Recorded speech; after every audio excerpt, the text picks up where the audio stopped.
Paunawa, ang lahat ng nakapaloob sa kwentong ito, ay pawang kathang isip lamang, at hindi tunay na nangyari. Salamat po.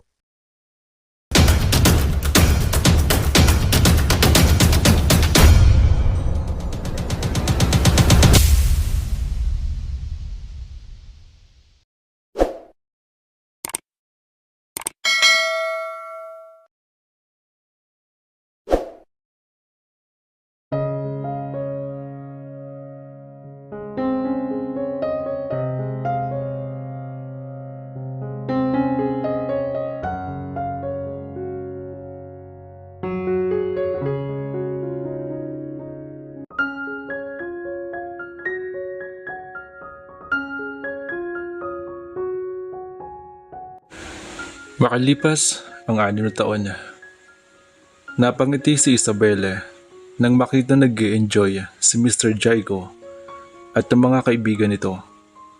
Mukhang o-order uli ito, dahilan para makakota siya. Lalo niyang pinalapad ang pagkakangiti nang tumingin ito sa kanya. "This really tastes good," komento nito na bahagyang itinaas ang hawak na kupeta. Sinang-ayunan ito ng mga kasamahan. "Give me more," utos nito. You're the boss," tugon niya. Saka tumayo at sininyasan ng usher na lumapit. "Enjoy, Mr. Jaigo. It was nice to meet you." Ngumiti ito. Hinintay niyang mai-serve ng usher ang rum sa mga ito bago siya naglakad patungo sa bara. "Kota na ako," sabi niya kay Baste, ang barista sa bar na pinagtatrabahuhan niya. Ngumisi ito. "Maaga pa. Nagmamadali ka ba?" "Hindi naman, pero pagod na ako eh. Uwi na ako," sagot niya. "Isabel, kota na ako." Halos sabay silang napalingon kay Bernadette. Sumusuray ito habang papalapit sa kanila. "Sa tingin ko nga, ikaw yata latang uminom eh," ani ni Baste. Natawa siya. Lasing na nga ito. Nakalaylay na ang isang strap ng damit nito na nagsisilbing costume nila para sa promotion ng bagong variety ng alak ng isang malaking distillery ng company sa bansa. "Hindi no?" ani ni Bernadette. Sumandal ito sa bara, saka ipinatong doon ang mga braso. Namumungay ang mga mata nito. Napailing siya. "Dapat kasi, hindi mo tinanggap ang mga ganitong gig. Ikaw nalalasing eh." Umismid ito. "Masarap kaya? Try mo," sabi nito. Mahilig uminom si Bernadette. Madalas ay napapatumba nito ang mga lalaking kainuman nito. Gayunman, hindi niya maiwasan na mag-alala kapag nilalasing ito sa mga ganong racket nila. She had been working as a freelance event or promotional model for 3 years. Kakilala ng kanyang ina ang kanyang handler. Dati itong associate producer sa TV network na pinagtatrabahuhan ng kanyang ina. Iniwan nito ang dating trabaho dahil mas gusto nito maging event organizer. Kasama sina Baste at Bernadette sa mga talent ni Gary.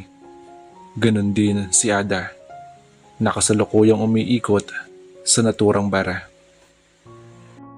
"Marami na ako natikmang alak, in case hindi mo alam," sabi ni Bernadette. Muntik na itong mabuyaw nang kumilos ito paharap sa bara. Inalalayan nila ito ni Baste. "Ingat, hindi ka kaya ni Isabela," natatawang sabi ni Baste. Tumingin sa kanya si Bernadette. "May gusto nga palang makipagkilala sa'yo. Hinihingi yung number mo." Umismid siya. "Pabayaan mo siya, sabihin mo wala akong cellphone." "Ano ka ba? Admira na naman. Gwapo ba, Burns?" Nakangising tanong ni Baste. "Shut up!" Asik niya rito. Maya-maya iniwan niya ang mga ito. Saka nagpunta sa dressing room na ipinagamit ng owners ng bar para sa event. Ilang minuto na siya nakaupo sa harap ng dresser nang pumasok doon si Gary. May bitbit itong bouquet at inabot sa kanya. Nagtatakang tinignan niya ito. "Huwag kang mag-alala. Hindi ako pumayag na makausap ka ng nagbigay niyan," sabi nito. Flowers were the most common token given to her by men who wanted to hook up with her. Gayunman, mahigpit ng patakaran ni Gary na hindi maaaring ilabas ang mga talent nito. "Kailangan ko na umuwi," aniya. Saka nagmamadali nagtanggal ng makeup. "Nagpapahinga ng mami mo, I'm sure. Hindi naman siguro malala yung nangyari kanina. Hindi na ulit tumawag ang ate Bibian mo eh," maarting sabi ni Gary. Bakla ito. Sa katunayan ay madalas nitong hingin ang mga bulaklak na ibinibigay sa kanya ng mga tagahanga niya para maramdaman naman daw nito na babae ito. Bumuntong hininga siya. Sana nga. "O siya, magbihis ka na. Mag-ingat sa pag-uwi ha. Mahirap maghanap ng magandang talent ngayon." Humalik ito sa pisngi niya. "Oo, alam ko. Pasensya na ha. Mauna na naman ako," sagot niya. "It's fine. I'm sure kota ka na. Si Bernadette ang inaalala ko. Hey, ito na naman tayo. Maghahatid na naman ako ng lasing." Kapag kuwan ay kumending-kending na lumabas ito ng dressing room. Napangiting inayos niya ang sarili. Pinalitan niya ng jeans at tank top ang suot niyang maikling short at tila kinapos sa telang pangitaas. Mabilis niya ipinusod ang mahaba niyang buhok. Maya-maya ay bitbit na niya ang bag niya habang palabas ng bara. Nang makarating siya sa kalsada ay eksaktong may dumaang taxi. Agad niyang pinara iyon. Napabuga ng hangin si Isabela nang lula na siya ng sasakyan. Isinandal niya ang ulo sa upuan. Saka dahan-dahang pumikit. Nahiling niya na sana ay tama ang sinabi ni Gary na hindi malala ang nangyari sa mami niya.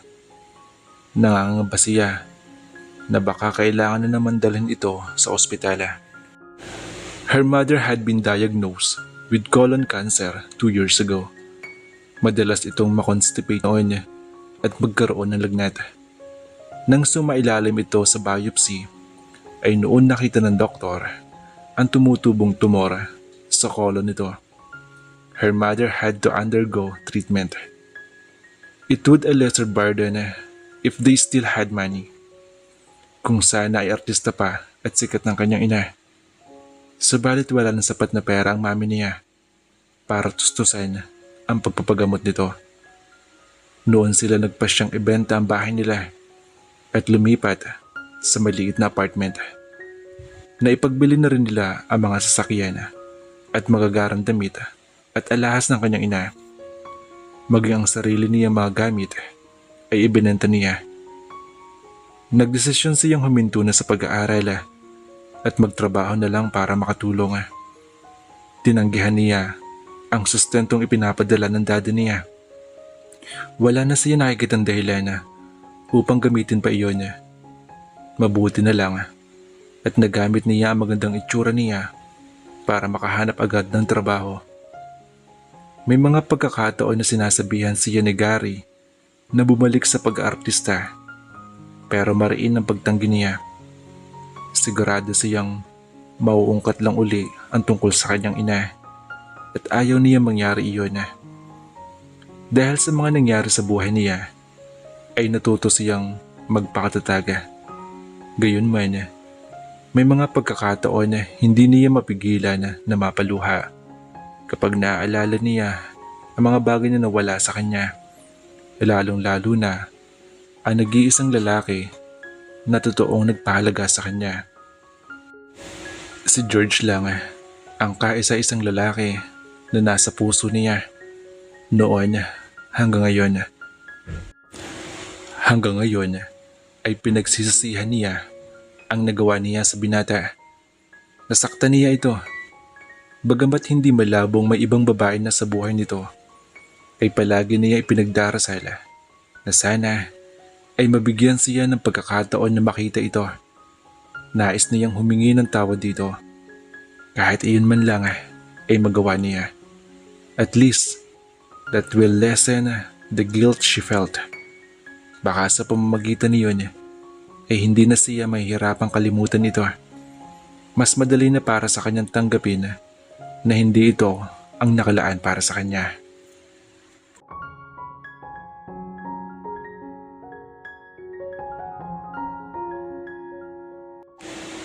Napangiti si George na makita si Margaret na papalapit sa kanya. Mabilis na nagpaalam siya sa kausap sa telepono. Saka sinalubong ang dalaga. "Hi, gorgeous!" Nakangiting bati nito. Pagkatapos ay niyakap siya. "Akala ko bukas pandating mo," sabi niya. "I got you there." Anitong bahagyang inilayo ang katawan sa kanya. Inilibot nito ang tingin sa kabuuan ng silid. "This is cool. Perfect ang design mo." Natatawang napakamot siya sa ulo. "Ideya ko lang nagamit dito. But it was all Derek's job." Ang tinutukoy niya ay ang architect na nangasiwa sa pagpapatayo ng building na kinaroroonan nila. Iyon ang magsisilbing opisina ng Abbey Home. Iyon ang advertising agency ng ama ni Margaret na si Alexander. He was also his godfather. Nakabase na ang ninong niya sa New York. Matagal ng plano nito na magpatayo ng opisina sa Pilipinas. Pero ngayon lang nito iyon na isa katuparan. Itinilaga rin siya nito na pamahalaan ng agency. Hindi na bago ang kumpanya sa advertising industry sa bansa. Kahit nakabase iyon sa New York, ay may manpower ito na tumatanggap ng mga kliyente sa Pilipinas. That's why Abbey Home was very competitive. Magaling at komprehensibo ang pamamaraan ng kumpanya. Siguradong matutuwa si Dada. "I'm 100% sure," sabi ni Margaret. Sa bakalawa, nakatakdang dumating ang mga magulang nito. "Hindi mo pa nalilibot ang buong building, aniya." "No need na. I know it's brilliant," ngiting sabi nito. Ngumiti rin siya. Mahalaga sa kanya ang opinyon nito. Hindi lang dahil kinakapatid niya ito, kundi dahil isa ito sa magaling na interior designer at modelo sa New York. She was very creative. "Ano, snack tayo?" Yaya ng babae. Umupo ito sa sofa, saka tumingala sa kanya. Hindi niya maiwasang mamangha sa kagandahan nito. Ang mga mata nitong mapupungay. Hindi ito maputi, pero makinis ang morenang kuts nito. Palibhasa ay modelo, kaya balingkinita na pangangatawan nito. Bagamat natatangi ang kagandahan taglay nito, ay may mga pagkakataon na may naaalala siya sa mukha nito. Her facial features reminded him of someone. Isang taong pilit niyang kinalimutan pero mapapabilang din pala uli sa kanyang kasalukuyan. "Kakaupo ko lang Then you are gonna tell me, let's go and eat." Kunwari ay naiirtang sabi ni Margaret. She was the sweetest like her face. "It's snack time tugon niya. "Okay," anito, saka tumayo. "Then show me around. Mas matagal ka na rito kaysa sa akin Iginawit nito ang braso sa braso niya.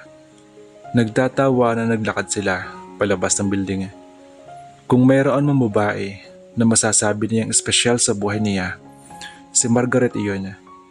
Ito ang naging kaibigan niya noong isama siya ng ninong Alexander niya sa Amerika para pag-aralin sa kursong Fine Arts, major in advertising.